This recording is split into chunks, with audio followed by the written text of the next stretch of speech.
Good afternoon, Norse Nation, and happy Friday. This is my fourth weekly video message. Last Friday, I had an occasion to, Zoom crash into a meeting organized by the Center for Teaching and Learning. It was a faculty staff happy hour to find out how the experience of online teaching and learning was going. I was really impressed when I heard about all the tips and strategies and the challenges that our faculty and staff were sharing with each other to learn from each other. The center was also finding ways in which they could find ways to support the faculty during this time. Again, thank you for letting me sit in for a few minutes.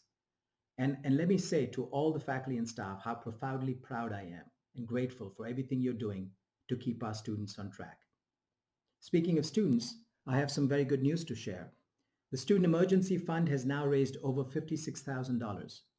And thanks to a generous donation, any donation made between now and April 30th will be matched dollar for dollar up to $10,000. Now, our NKU employees may also be experiencing some need. And so the NKU Benevolent Association Fund will continue to help serve them as well. And I'm very proud to say that every member of the President's Cabinet has committed to supporting this fund. And your donations will also be matched dollar for dollar up to $10,000. Again, a small way in which we make sure we're supporting each other during this time of need. Speaking of supporting, NKU's rich history and legacy as a steward of place is also in full view.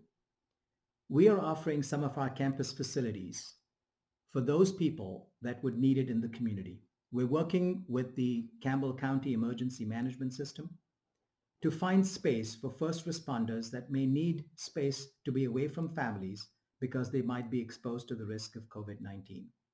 So Honors House, as well as Northern Terrace, will be available to the first responders in their need. We're also working with St. Elizabeth Healthcare to work with BB&T Arena and provide hospital surge space in the arena.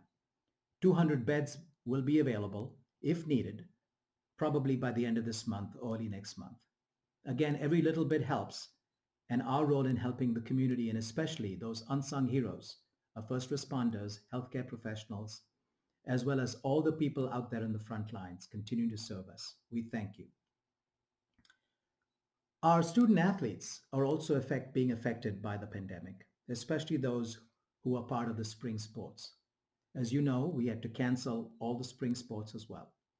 But thanks to some of our individuals, for instance, our athletics academics graduate assistant, Michael Lockhart, has found a new way to keep our student athletes motivated and to highlight the good work that they're doing, not only in the classroom, but also working hard at home and being good leaders with respect to their teams. And so he's created the virtual Victors Award to honor these student athletes.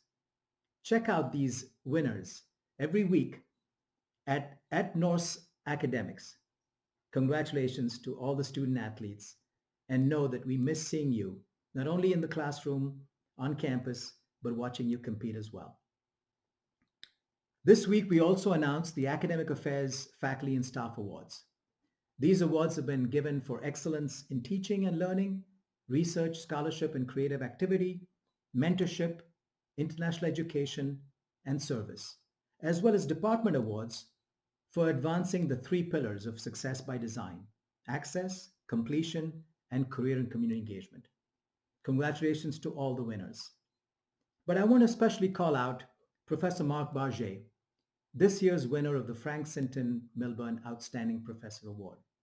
Mark, you join an impressive list of faculty members, previous awardees, who have done such amazing work across NKU's mission. Congratulations, Mark. Before I conclude, I just want to say, keep those stories coming through social media using the hashtag NKUZoom or NKU Healthy at Home. It certainly lifts our spirits and keeps us connected. These next couple of weeks are going to be challenging for the Commonwealth of Kentucky and for this region, as we might see some peaks and spikes in not only cases, but perhaps fatalities as well. But we are seeing the light at the end of the tunnel. All the work that we're doing, social distancing, staying at home, being careful, washing our hands, all those things are making an impact and will help lessen the burden. So again, I say to all of you, thank you for everything that you're doing. Be safe, be healthy, and be well. We are getting through to this together. We are meeting this challenge, and I look forward to better days ahead. Thank you.